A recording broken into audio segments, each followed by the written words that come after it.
السلام علیکم dear friends, welcome to the channel جو کہ ہے ایپیسوڈک ناول سٹوریز۔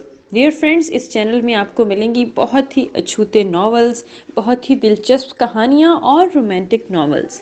سو ہمارے ساتھ رہیے، اور اس سے پہلے کہ ہم اپنی کہانی کا آغاز کریں، اس چینل کو لائک کر دیں، اس چینل کو سبسکرائب کر کے بیل کا آئیکن ضرور پریس کر دیجیے گا تاکہ ہمارے چینل سے آنے والے ہر نیو نوٹیفیکیشن کی خبر سب سے پہلے آپ کو ملے۔ ضدی عشق، اور اس کی قسط نمبر ہے 30، جو کہ سیکنڈ لاسٹ ایپیسوڈ ہے۔ مروہ تم ٹھیک ہو؟ صبح میرال فجر کے وقت نیچے آئی تو مروہ کو کچن میں پا کر پوچھنے لگی، جس پر مروہ نے اسے دیکھا۔ جی ٹھیک ہوں، وہ میرال کو بتانے لگی۔ جب میرال نے اسے اپنے گلے سے لگایا، مروہ بھی اس کے گلے لگ گئی۔ خیال رکھنا تھا نا، اپنی حفاظت خود کرنی تھی۔ وہ تو شکر ہے اس وقت پر دارم اور جاذب پہنچ گئے تھے، میرال اسے سمجھاتے ہوئے کہنے لگی، جس پر مروہ اسے دیکھنے لگی۔ میں بہت زیادہ ڈر گئی تھی باجی، مروہ اسے دیکھتے ہوئے کہنے لگی تھی، جس پر میرال اس کی کیفیت سمجھ سکی۔ اللہ نے تمہاری حفاظت کی ہے، پریشان نہ ہونا، اسے پیار سے بولی، جس پر مروہ اس بات میں سر ہلا دی۔ اسے حیرت ہوئی تو پہلی دفعہ وہ اتنی دیر تک سوتا رہا تھا، اب اٹھانے پر بھی نہیں اٹھ رہا۔ دارم، میرال اس کے قریب آ کر اسے جگاتی اس کے ماتھے پر ہاتھ رکھا۔ اف، اتنا تیز بخار، وہ پریشانی سے بولی۔ ان کو تو بخار بھی بہت تیز ہوتا ہے، میرال پریشانی سے کہتے ساتھ نیچے کی طرف بڑھی۔ ٹھنڈا پانی لے کر ہاتھوں میں پٹیاں لیے وہ کمرے کی طرف آئی اور اس کے قریب آ کر اس کے ماتھے پر پٹیاں رکھنے لگی۔ وہ کافی دیر یہی عمل دہراتی رہی، جس کا اس کا بخار تھوڑا کم ہوا۔ میرال، دارم نیند سے جاگتے ہوئے اسے پکارنے لگا اور میرال نے اس کی طرف دیکھا۔ کیا ہوا؟ طبیعت کیسی ہے اب؟ ٹھیک ہو؟ میرال فکر مندی سے پوچھنے لگی۔ میں بالکل ٹھیک ہوں، مجھے کیا ہونا ہے؟ دارم لاپرواہی سے کہتے ساتھ اس کے قریب ہوا۔ بس کر دیں، مطلب کوئی فکر ہی نہیں اپنی، یہ جان کر کہ بخار کتنا تیز ہو رہا ہے، مگر پھر بھی مطلب حد ہے، کوئی فکر نہیں، کوئی خیال نہیں، مجھ سے بات ہی نہ کریں۔ میرال غصے سے کہتے ساتھ منہ دوسری طرف کرنے لگی، جب دارم نے بڑی بے باکی سے اس کے ہونٹوں پر اپنا ہونٹ رکھ کر میرال پھٹی ہوئی آنکھوں سے اسے دیکھنے لگی۔ میری معصوم بیوی، آپ اتنی پریشان نہ ہو، میرے لیے میرا کیا، میں تو آپ کو دیکھ کر ٹھیک ہو جاتا ہوں۔ وہ اسے قریب کرتے ہوئے زومانی لہجے میں کہنے لگا۔ بخار میں بھی سکون نہیں، اور ڈائلاگ تو کبھی ختم نہیں ہوں گے۔ میرال ابھی بھی ناراضگی کا اظہار کر رہی تھی، جس پر دارم کے چہرے پر مسکراہٹ آئی۔ یہ ڈائلاگ نہیں، میرے دل کی باتیں۔ خیر ابھی سر دبا دو، بہت درد ہو رہا ہے۔ دارم اس کی گود میں سر رکھے پیار سے کہتے ساتھ اس کا ہاتھ اپنے ماتھے پر رکھ دیا۔ میرال اس کا سر دبانے لگ گئی۔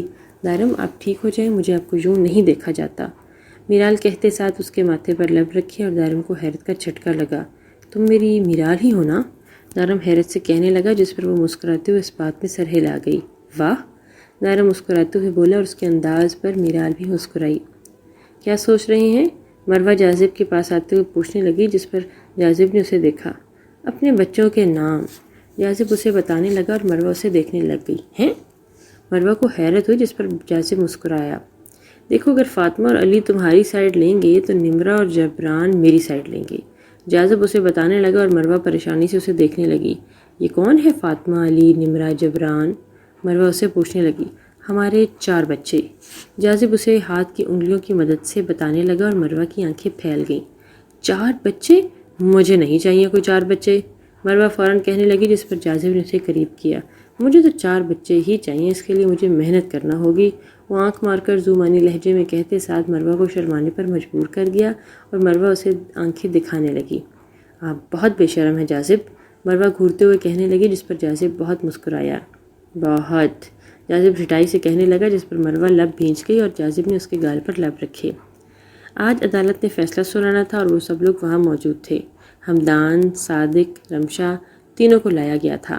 جج صاحب، میں نے کچھ نہیں کیا، میں بے قصور ہوں، ہمدان روتے ہوئے کہنے لگا تھا، جس پر جج صاحب نے ایک نظر اس پر ڈالی۔ مجھے بھی کچھ نہیں پتا، جانے دو، میری ماں میرا انتظار کر رہی ہے۔ ویفی، رمشا معصوم ہوتے ہوئے روتے ہوئے سے کہنے لگی۔ جج صاحب نے ایک نظر اس پر ڈالی، اور صادق خاموش کھڑا رہا۔ تمام ثبوتوں اور گواہوں کو مد نظر رکھتی ہوئے عدالت فیصلہ کرتی ہے کہ مجرم ہمدان قریشی، مجرم صادق قریشی اور مجرم رمشا کی عمر قید کی سزا دی جائے گی۔ جج صاحب اپنا فیصلہ سناتے ساتھ اٹھ کر جو آ چکے تھے۔ رمشا صدمے کسی حالت میں سے چلی گئی تھی، اور ہمدان رتا چلا گیا تھا، جبکہ صادق قریشی خاموش تھا۔ ان تینوں کو پولیس گھسیٹتے ہوئے جیل لے گئی، اور جاذب اور دارم خوشی سے ایک دوسرے کے گلے لگ گئے۔ اللہ تیرا لاکھ لاکھ شکر ہے، ریحان مرزا خدا کا شکر ادا کرنے لگے تھے، اور سارے ایک دوسرے کے گلے ملے۔ صدف بھی بہت خوش تھی، مروہ اور میرال ایک دوسرے کے گلے لگ گئیں۔ شکر ہے سب ٹھیک ہو گیا، گھر آتے ساتھ ریحان مرزا کہنے لگے، جس پر سب نے سکھ کا سانس لیا، میرا اللہ کبھی غلط فیصلے نہیں کرتا، جو برا کرتا ہے اس کے ساتھ برا ہی ہوتا ہے۔ زرین بیگم مسکراتے ہوئے کہنے لگی اور ان کی بات سے سب نے اتفاق کیا اور پھر سب نے مل کر کھانا وغیرہ کھایا۔ سب اپنے کمروں میں چلے گئے۔ دارم کمرے میں آیا اور نظر میرال پر گئی جو جائے نماز پر بیٹھی دعا کر رہی تھی۔ حجاب میں سر ڈھکے وہ دارم کے دل میں اتر رہی تھی۔ اتنی دیر سے کیا مانگ رہی تھی؟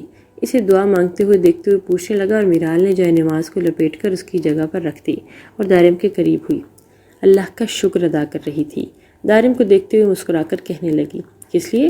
دارم سوالیہ نظروں سے دیکھنے لگا، جو سب انہوں نے میرے لیے کہ آپ جیسا لائف پارٹنر دیا، جس نے میرے ساتھ برا کیا اس کے انجام تک بھی اس کو پھر پہنچایا، اور مجھے ان سب باتوں کا شکریہ تو کرنا تھا نا۔ اسے پیار سے دیکھتے ہوئے بتانے لگی، جس پر وہ مسکرایا۔